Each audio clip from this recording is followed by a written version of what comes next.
It's good to be back. But before we get started, ladies and gentlemen, I want to introduce y'all to a couple of our sponsors. The Southern California Warriors Semi-Pro Football Team. The world of semi-pro sports is not like any sports organizations. Players playing the planes in hopes of so many different outcomes, whether it's playing to get filmed to try for professional teams, big-time colleges, or just playing to stay in shape. No matter what, all semi-pro players have one thing in common, and that's playing for the love of the game. The SoCal Warriors have been on the quest to earn titles and give players second chances since 2017. Wherever you are in Southern California or anywhere in the world, give semi-pro sports a chance if you love your sport. You may get a second chance you've been waiting for as an athlete. You can find us on social media at Twitter at SoCal Warriors, on Instagram, Southern California _Warriors, and on Facebook, Southern California Warriors. Background Check International. Are you looking for the background check for a new hire on? Let Kit Freeman take care of that for you. Kit, founded and has managed Background Check International since 1994, and he's here to help you with the screening process. Contact Kit and let him make the hiring process that much easier for you. This business is used for professional background checks, not for the use of any crimes such as identity theft or any other illegal activity. You can find us on Facebook at Background Check International, BCI, and also on their website, bcint.com. Now on to the show.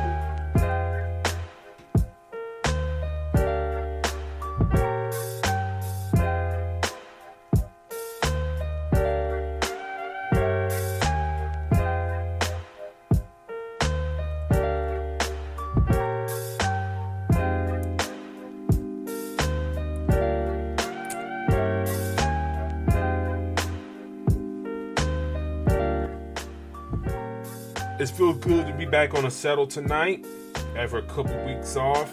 Due to Davidson's birth of a child, we're back on the saddle here on this Sunday night, discussing a lot of things, including the NBA play-in games that will be starting off this week. Who do y'all like to come out on each side of the bracket? We'll discuss that.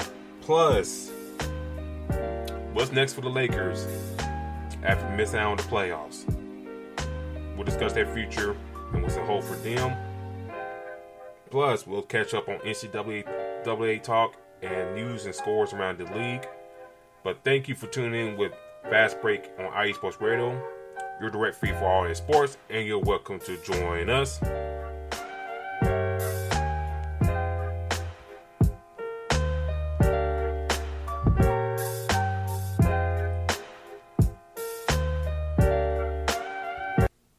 Join us as you shout tonight, ladies and gentlemen. It feels good to be back on the saddle after a couple weeks off. I've been off we've been off mainly due to my birth of a child back on the 29th of March. We went in Sunday night on that 27th. Didn't come out. She didn't. My girl Sophia, she didn't come out till that early morning on the 29th, and we didn't leave the hospital till Thursday. So long week there, but it's good back in the saddle. D-Lock, we're back, baby. How you doing tonight, sir? Everything's going pretty good, man. A lot of stuff has happened, but like I told you, to say it again, congrats. Being a father, that got to be one of the most amazing feelings. Now you got your routine, like we said, you got your routine set up. But we are definitely, back. A lot of stuff going down, especially in college basketball and NBA. And like we talked of, even outside of sports, we got people throwing slaps at other people, but we'll get on that at a different time. Yeah, lots of stuff to get into, lots of things to discuss. Let's go in and hop on to it. The NBA play-in tournament that starts this upcoming week on ESPN TNT. it starts off on April the 12th with Game 1 with Cleveland and Brooklyn, 7 o'clock on TNT. And with the nightcap, the Clippers and Minnesota Timberwolves at 9:30, also on TNT. Plus, on the 13th, the following day, you got Charlotte and Atlanta, 7 o'clock on ESPN. And then on that nightcap for that one, New Orleans, San Antonio, 9:30 ESPN. So on those slated games, D-Lock, let's look at the first half. And I think the game tonight it's going to be Cleveland and Brooklyn.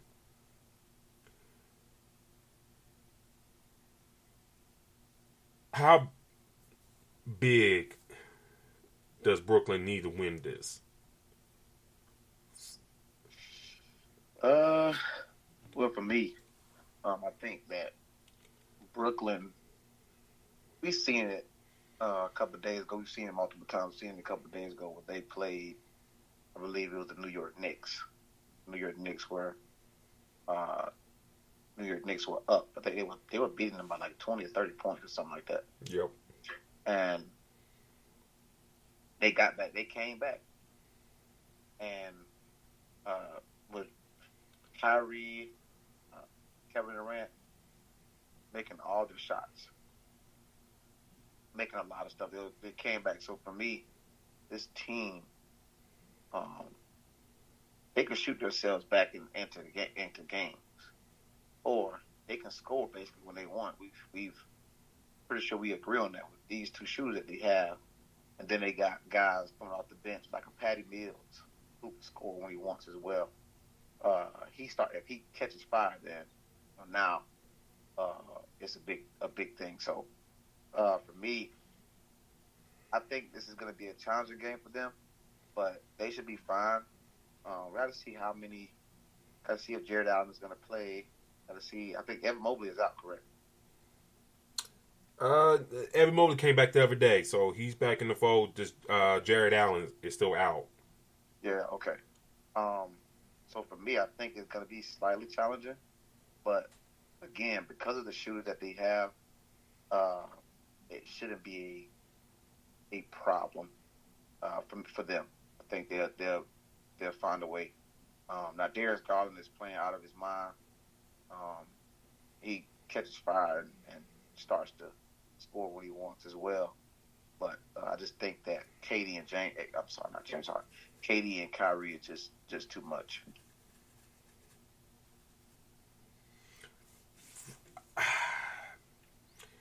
Kind of looking at things right now. KD and Kyrie, they've been playing pretty great ball this past month. You know, scoring wise and other intangibles. They've been playing pretty well. You know, the Cavs today, granted, no Giannis, no Middleton, no Bobby Portis, no Drew Holiday for them. But they beat the Cavs. The Cavs beat the Bucks today.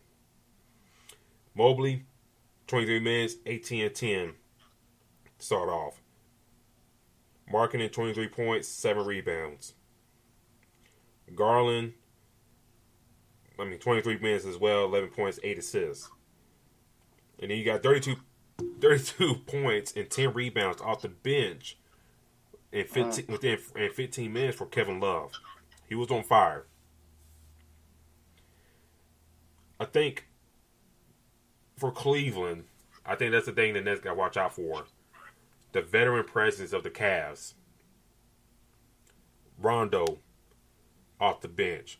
And some reason of it, when the playoffs are in line, whatever, Rondo plays his best. Mm-hmm. That's one thing you got to look out for if you're the Nets.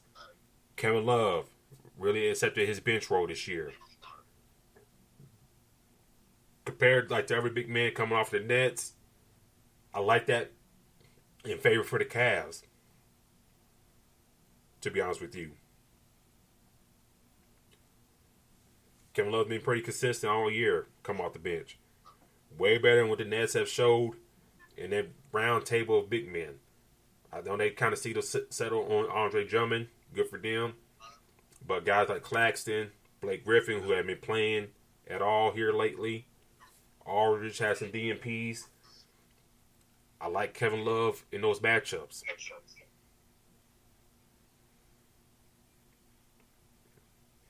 But I think this coming after this. Can the Cavs slow down Kyrie and KD right now the way they playing? I think those two enough will get them past Cleveland in this scenario.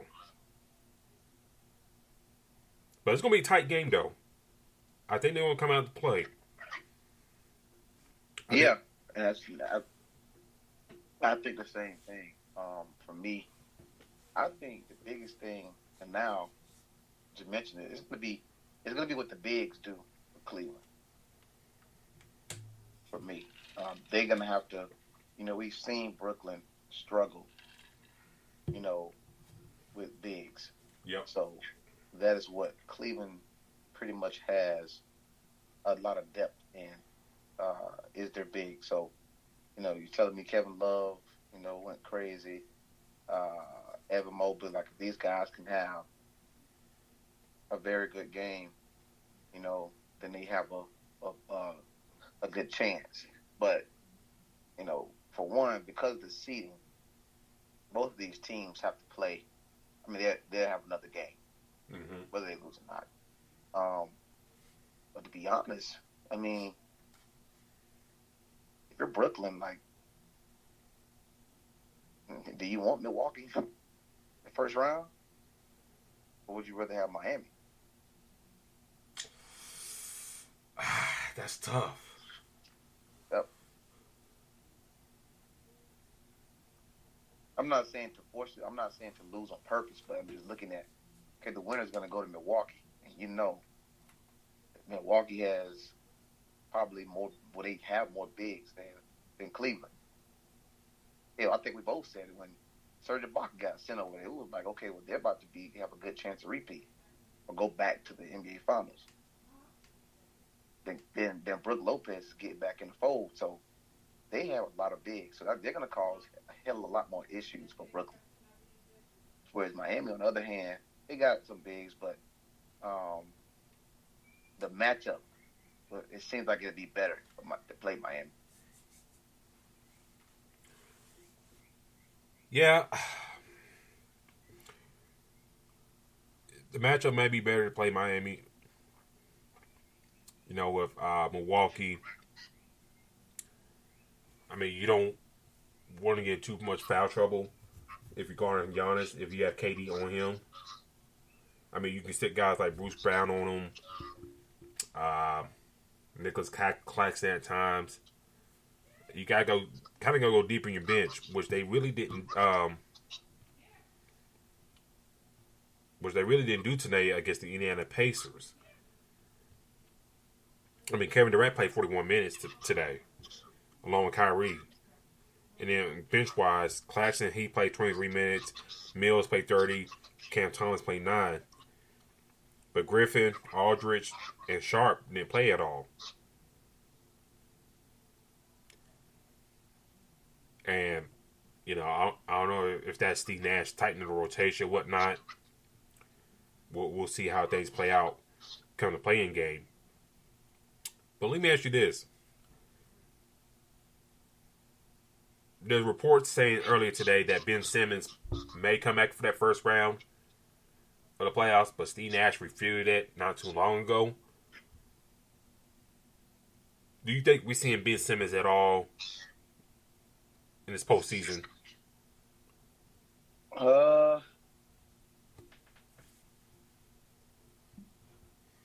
I think that's a tough one. I mean, you know what? If they play Milwaukee, I believe so, because it goes to what you were saying as far as foul trouble.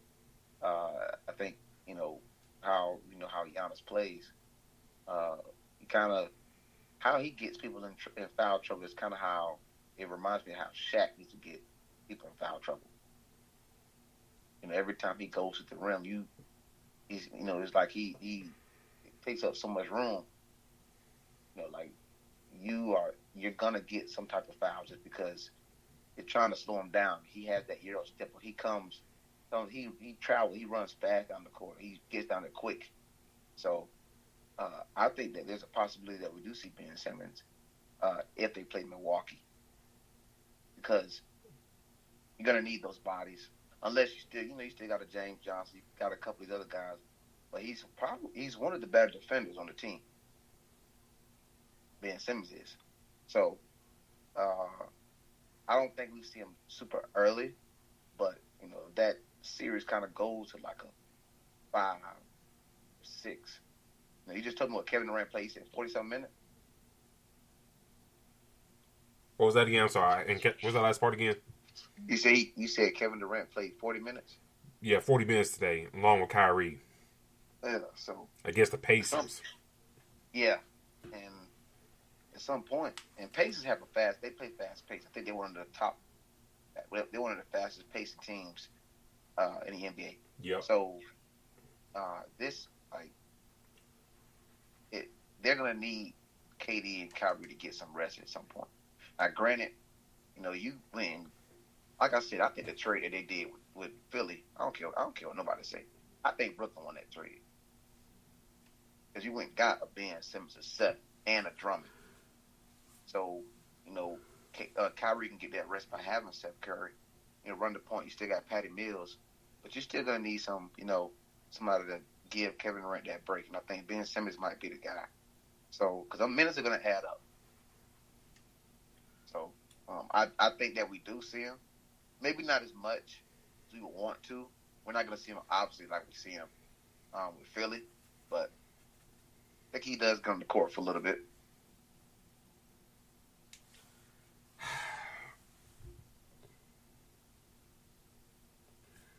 I want to say him as a hooper. I would like to see him back, but he doesn't have the heart of a hooper.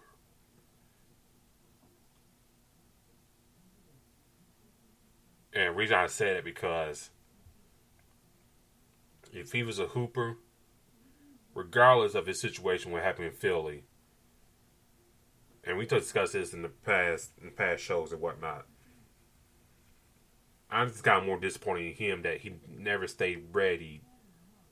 So when he eventually got traded, he'd be ready to contribute to his team wherever he went to.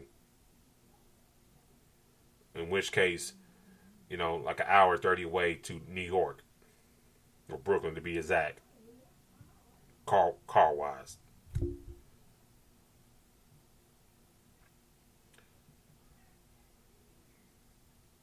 I hate that he's not ready. I think I posted from our Twitter account like a couple days ago. If he's not ready to to show up in the playoffs, I'll put it in these terms. If I was in Nets management, I'll tell him this, or Steve Nash, the coach. Okay, dude, you didn't play all this year. Whatever. You got the whole summer and whatnot. But by come training camp, hear about in September, you be ready to go. That's going like with psych evals, training, massages, whatever you got to do to get right. Health training, whatever. Come training camp, you gotta be good to go. Because we talk about a year plus that you ain't played ball like that.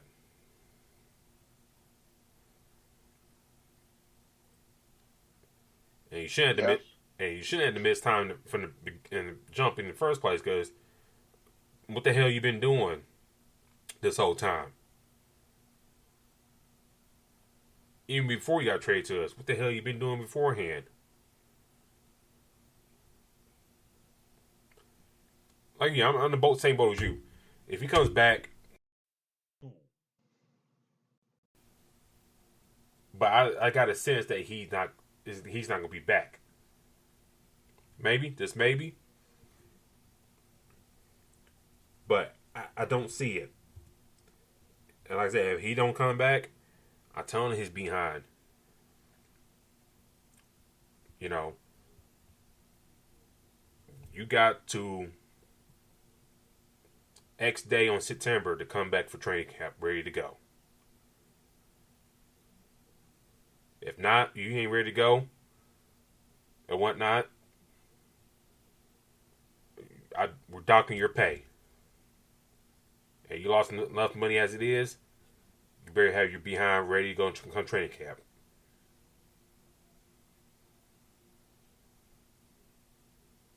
Yeah, that's my thing.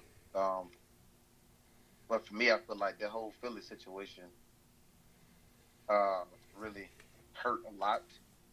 But like you said, I'm thinking he's still a hooper.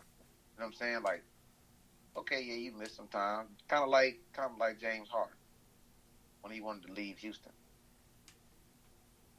So, but don't forget, like we said, I said it a long time ago when the season started. I said this is one of the best put together rosters I've seen. This is before the Simmons even got there.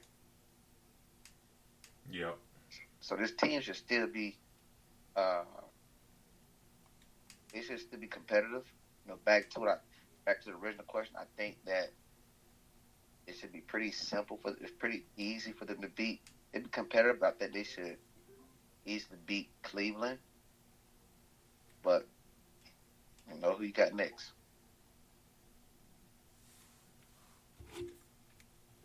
And to go to the other game that night, Minnesota, LA, real quick. Who you like in that matchup? Because Paul George is back in the fold for Clippers. It seems like everybody, minus Kawhi, getting back healthy and whatnot, playing good ball. Reggie Jackson has a great season, bounce back season for him. Minnesota, it's like there's some high points for them this season for those guys, and then there's some low points. It's like we should be seeing more out of you guys. Who you see coming out in this matchup between these two squads? For me, that's a good matchup. One person is very inconsistent with both of these teams. And I know this by playing with him on FanDuel sometimes. His name is D'Angelo Russell. Oh, yeah. Oh. So, if he's on, if we see the Brooklyn D'Angelo Russell, remember a couple years ago in the playoffs? Yep. He was just, I think he was saying that he had ice in his veins. He was just going crazy. I believe they were playing Philly too. So if he shows up, I think him, Anthony Edwards, Karl Towns are just playing great as well. I think that they can give the Clippers some problems. Also with Beverly there, but Beverly is one of the guys going against a former teammate. He's going to come ready to play. But man, to be honest, Ty Lue is a hell of a coach. And he's just not getting Paul George back. Norman Powell is coming back. Reggie Jackson is Reggie Jackson. You still got the bench. Batum, is a great defender. And Zubac is playing great as well. So I like the Clippers.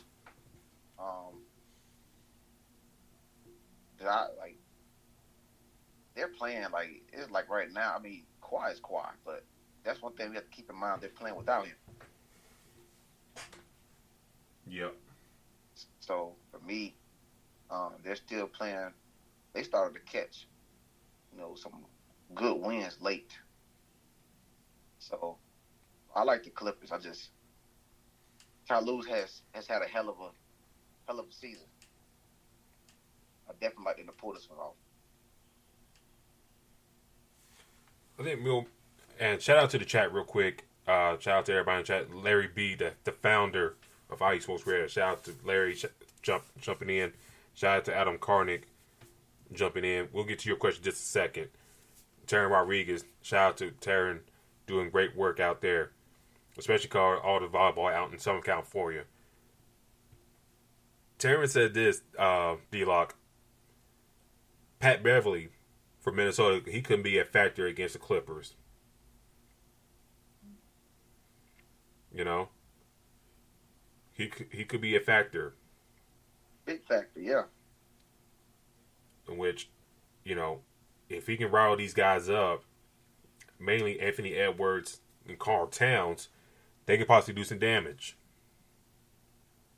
And, Malik Beasley come off the bench for them and give them a good 15-20. That can go a long way. And like Terrence said, the Clippers don't have too much size outside of Zubac. That's true, but he's also in the same questions as who will guard Cat. Here's my thing with Karl-Anthony Towns and my beef with him.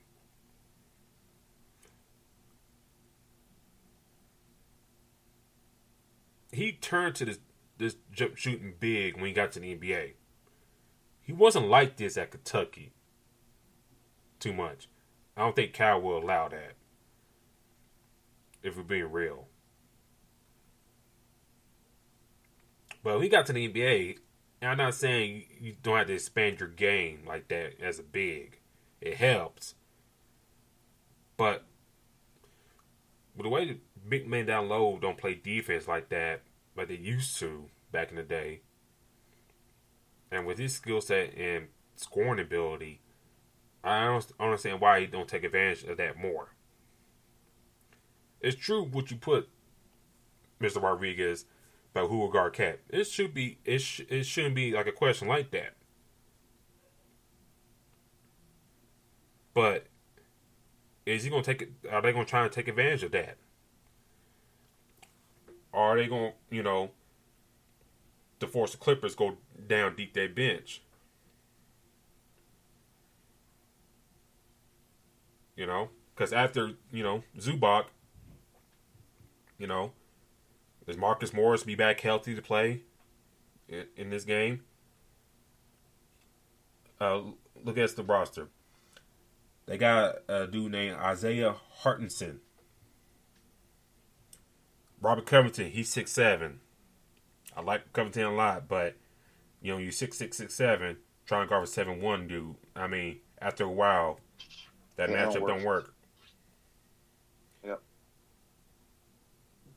After that, I mean, like you mentioned about that Ibaka trade,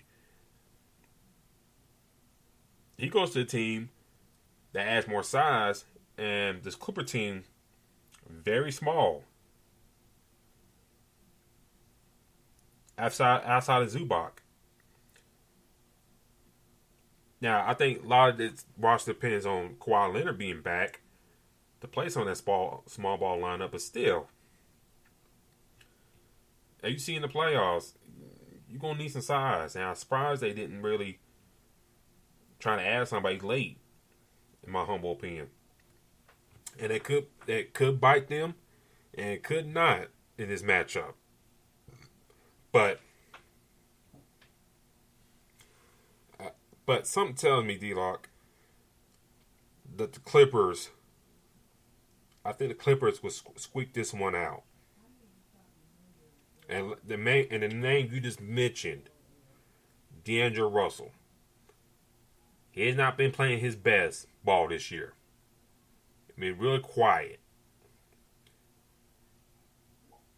And the way Reggie Jackson has been playing all year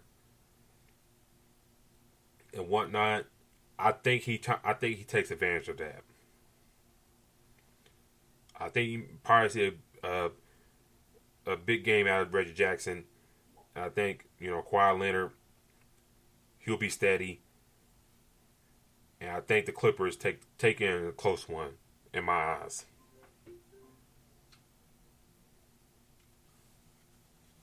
Yeah.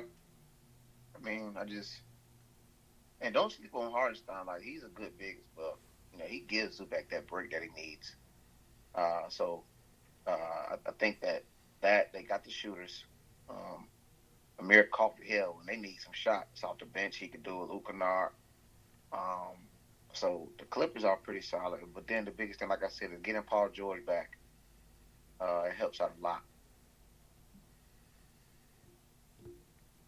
That matchup just don't seem. It seems like it's kind of exciting, but it's the same thing with Brooklyn and Cleveland. Both of these teams are they're gonna get another game. Yeah, I think they're gonna give him a game as well. But if we transition to the other games real quick,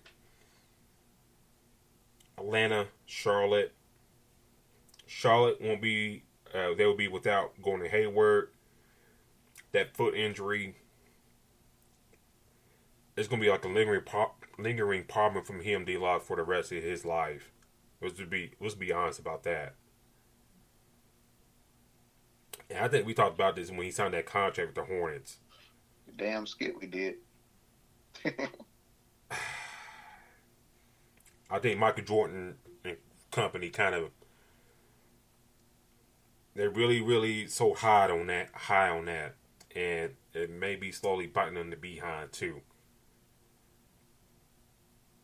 And then you look on the Atlanta side of things, you talk about a team that went to the conference finals last year, had a great run. Trae Young really finding himself in the NBA as Moxie and stuff like that.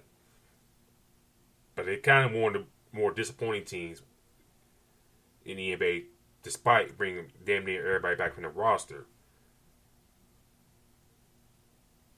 Charlotte back in the play-in game scenario.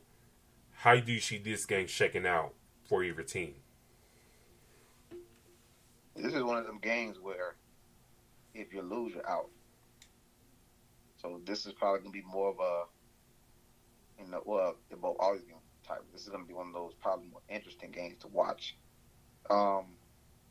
Two very good point guards. LaMelo and Trae Young going against each other. This is a tough one. I think I'll probably take Atlanta. I feel like they're not going to be able to slow down Clint Capella.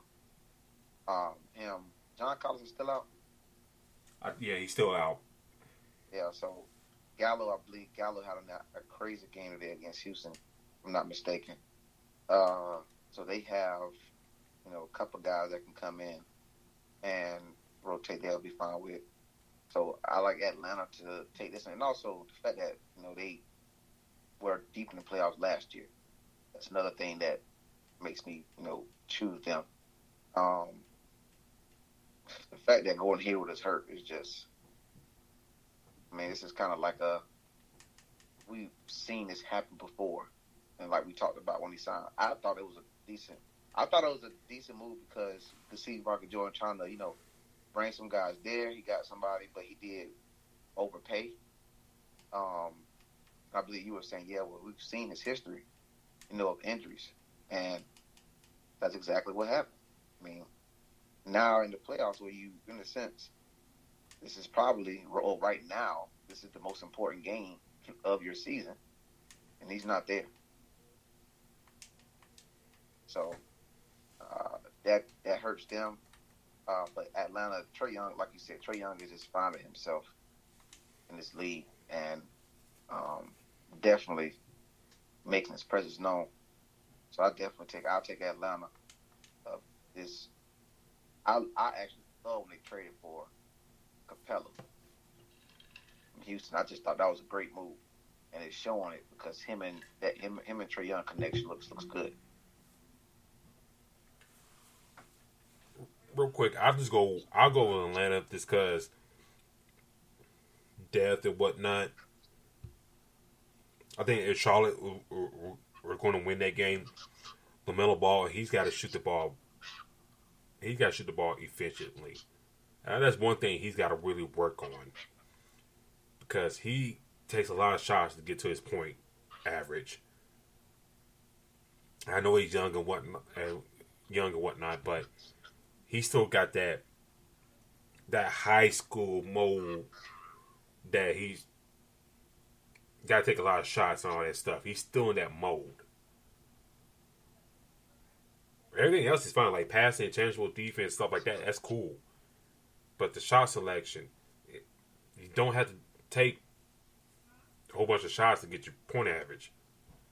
And I think, Charlotte had enough balance with guys like Bridges, PJ Washington, Hayward where he's out there, Martin.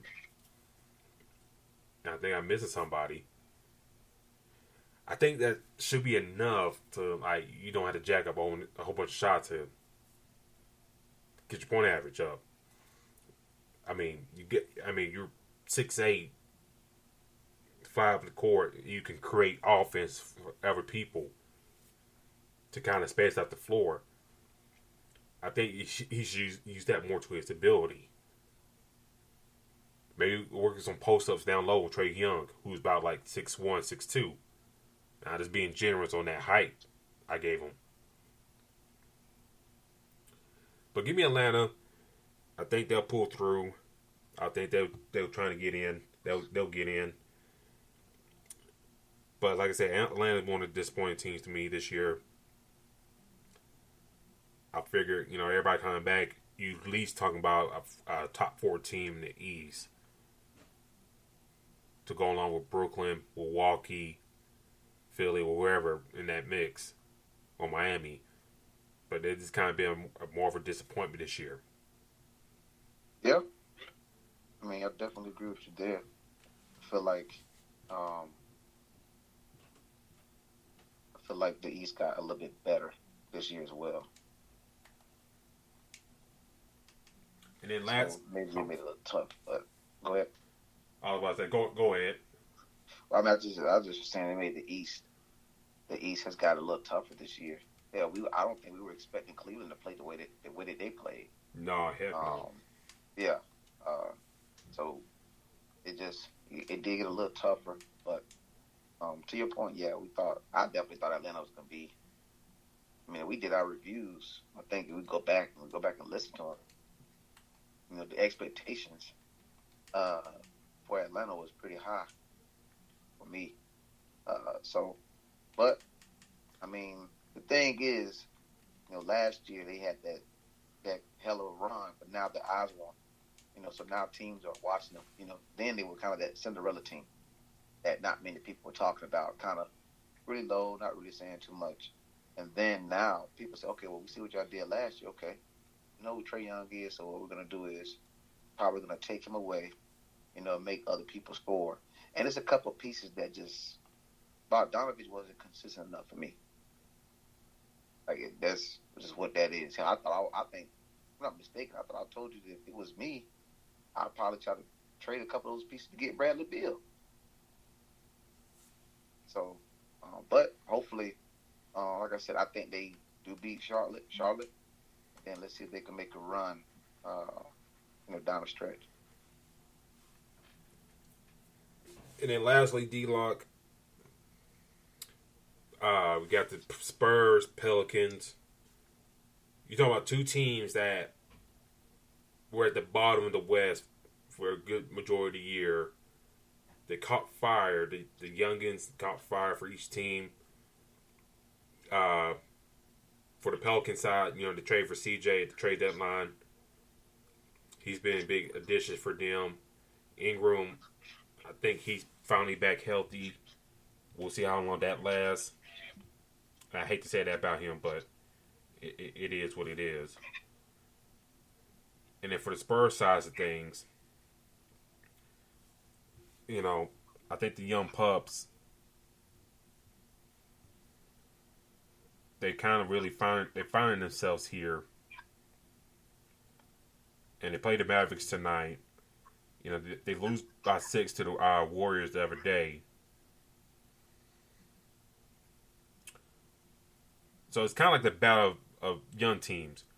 Who comes out on top in this matchup? This matchup here is just, every time I see New Orleans Pelicans, the first thing I think is, the first thing that pops in my head is Zion. He has not played.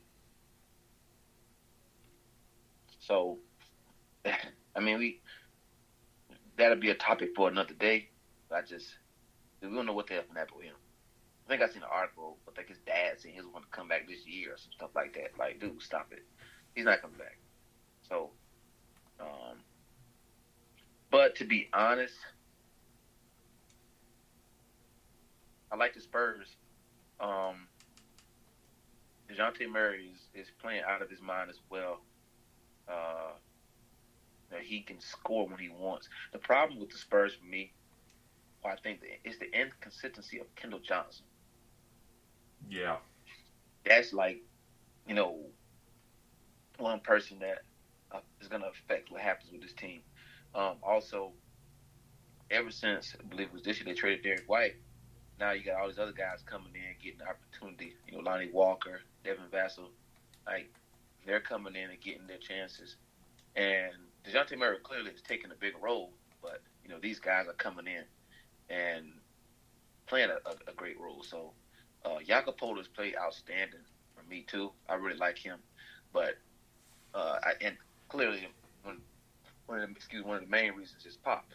I mean, I just feel like they're going to get it done. Now, this is another team that's fast-paced as well. So they score. They score very quickly. So I think that they get out. The Pelicans is just another reason why they could cause problems because they do have McCollum and Brandon Ingram. I just think it's just a little too early for me to pick them over the Spurs right now. Like, that chemistry isn't developed well enough yet. And I think Pop will exploit all of that. So, good game, I think. But the Spurs will find a way out. Even though, Pelicans won a couple more games, but Spurs will definitely find a way. I'm on the same boat as you. I think the Spurs will pull this one out. My problem with the Pelicans is like some of their signings, like Devontae Graham, for example. He has been bad for them this year. And I figured, and granted, yeah, Kyra Lewis went out with the ACL injury, but they never really turned the keys over to him. And it's essentially to stick with Graham, who really gave them diddly poo this year. He has averaged 12 points and 4 assists this year. For a guy they signed to a big contract too. And I question that signing because you just got rid of big contract and Bledsoe and whatnot not too long ago.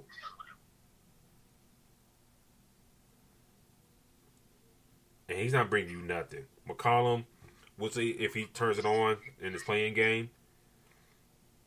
Herb Jones, I mean, he's your defensive ace. So, I mean, that he's going to bring to the table.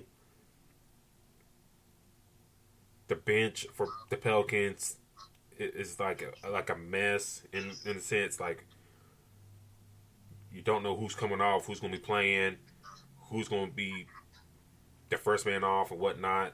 I don't know. Just like the Pelicans are just in a mess. It needs some balance and rotation, whatnot. And I thought Will Green would be better at that. Now, granted, yeah, maybe the injuries over the course of the year didn't help things, but still, you gotta find something else. And the team gotta find something else. So give me the Spurs, more consistent and whatnot. And I think they'll pull it off in that game. Yeah. I mean, it's going to be... I think that'd be a good matchup as well. It's just... You can never not trust Pop. But we know... One thing I know about Pop, man, like, if Spurs getting their ass, he's going to pull everybody. Yep. And I'm here to tell everybody, don't pick anybody on that team if you're playing FanDuel. Oh. Only one person is DeJounte Murray. Because if you see somebody at a good price and it looks like they're gonna have a hell of a game, Don't. pop and switch it up, and they won't see the court the whole damn game. And might I add, before we go to our next subject, the OKC Thunder too. I got burned a couple times here the past couple days playing some Thunder players, and then next thing you know they're not playing at all. Yep. Let's go back real quick, D-Lock. Back to Adam's Carnage question. The Bulls, they're the real darling the first half of the year. Mm-hmm. We're talking about DeRozan getting MVP votes, and I think he should say MVP votes, even though he win it, but he should be in top 5 in votes. Sports writers are smart, with something that I've questioned. He's asking, do the Bulls stand a chance getting past the round 1? But the way they've been playing post All-Star break, granted the injuries to Lonzo and Vooch, God, Mm-hmm. and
It's okay. been a good matchup between those two.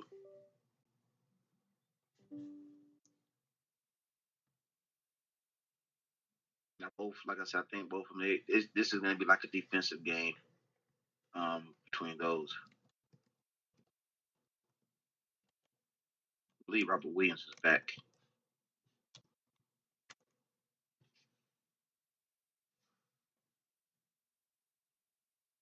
It's going to be a tight one, man. Man, the Celtics been playing great ball Mm-hmm. past half post All-Star break. They're sharing the ball better, playing better defense. And I think, Yokota finally got these guys to buy in, in what he wants to do. So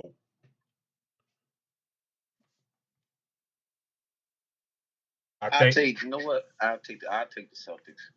Um, Dang man, I like the Bulls. Man, I ain't gonna lie to you. I just like how long Lonzo's not coming back, is nah, Lonzo's out, and he? Yeah. oh boy, it sound like they bought like a lemon on that one. That's what I'm saying. So for me, like I like the Bulls, but they're not gonna be fully healthy. Kobe White, we seen what he did in the past. Now if he just comes out of nowhere, then plays exceptionally well, then possibly. But the Celtics, this group has been together for a while. I feel like the Celtics do get past the Bulls. Jason Tatum has been playing great as well. Jaylen Brown, he can catch fire when he wants. But I told you, I always thought the problem with the Celtics sometimes is you don't know who is going to score for them sometimes. And it seems like this year, a little bit later on down the road, uh,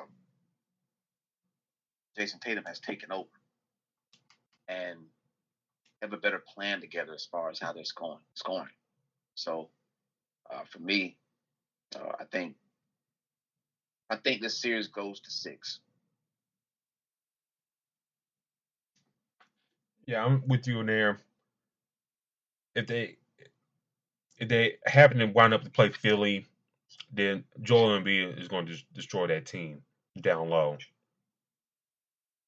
and have a field day. I think he'd be having like a 35 plus point game in that series.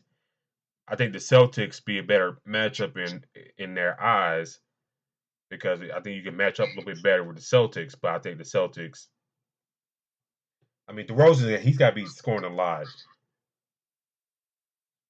and got to hope that they swing defensively for the Bulls.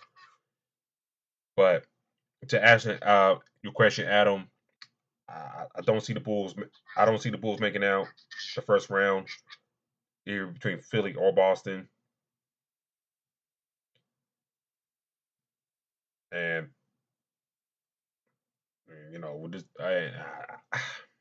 it just kind of sucks that team that came out swinging early in the season kind of really has fallen down like this. Yeah, that's true. I mean, but it seems like I know for a lot of, I used to think that like peaking too early, what we called it. I used to think that happened only in like track, but that's not the case. There's teams that can be very good early and just cannot find that same chemistry later. Like it just does not happen for some reason. Injuries, players not just the chemistry just changes for whatever reason. And I think that is what it was because you remember earlier when they were number one in the East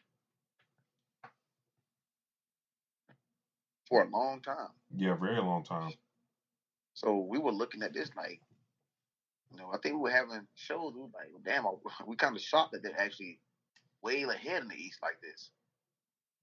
And now they drop down and just like they're a different team. You have a few nicks and bruises of different injuries. And now this is what happens. So honestly, this is just something that happens from teams. We've seen it happen in the past. But things happen. Yeah, things happen, but but you get in the playoffs, anything can happen.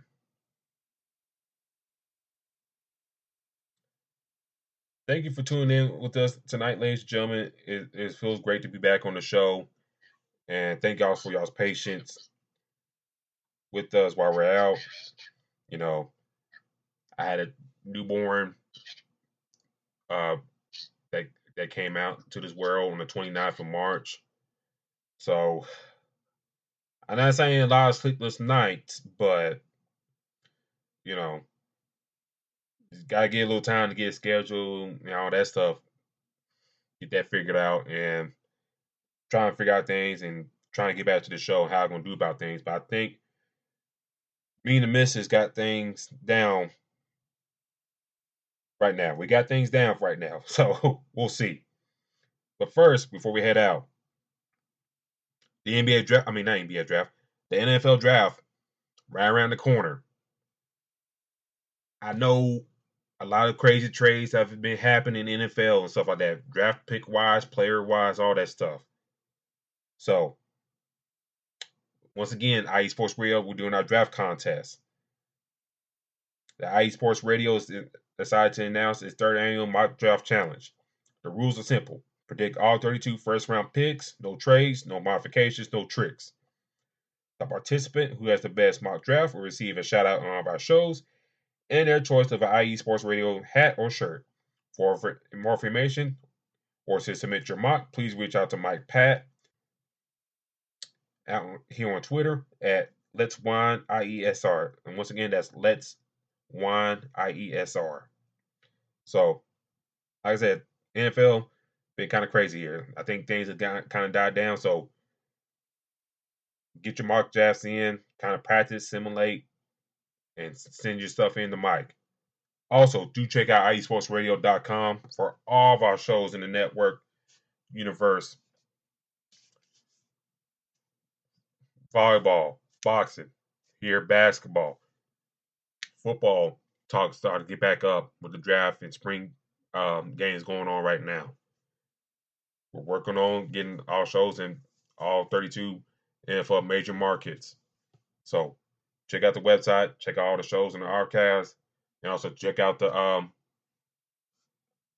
Get Shop at Well. Buy something from there. Support us here at Ice Force Radio. But D-Lock, how can the people find you on social media? You guys can definitely find me at Black-813. Draft NFL is coming up. A lot of stuff going on, so I will be back on. I'll talk about my Bucks. You definitely can find me on Instagram and Twitter. So I know they can find you at now. You can follow me at Twitter at Spawn4288. That is Spawn4288. Also, do follow the show on Twitter at Fastbreak at IESR. That's Fastbreak IESR. Also, I do another show on the side called The Crooks Process. You can follow me there on Facebook, Instagram. Just type in The Crooks Process. You see the CP logo on the profile. I put a couple posts. Talk about, well, in a sense, talk about Dwayne Haskins' unfortunate situation that happened to him this past weekend. But then just like the tone deafness of Adam Schefter, and then I didn't get the post about what Gil Brandt said. Oh yeah, no. I mean, Adam Schefter probably sent him a thank you note for taking the heat off him. Yep. But I did post about that. Condolences to the Haskins family. Nobody should go out like the way he did. So I did talk about that. But like I said, mock drafts, get those in when you think it's a good, appropriate time. And then after that, we'll be back here next Sunday talking playoff basketball and whatnot. And God knows the NCAA transfer portal was a beast. And then we might do something. We might do like a Lakers special, D-Lock. I don't know. We'll talk about after the show. But might do like a Lakers special because we can't squeeze the Lakers in the time frame we have. But until then, next time, ladies and gentlemen, we'll talk to y'all later. We're out.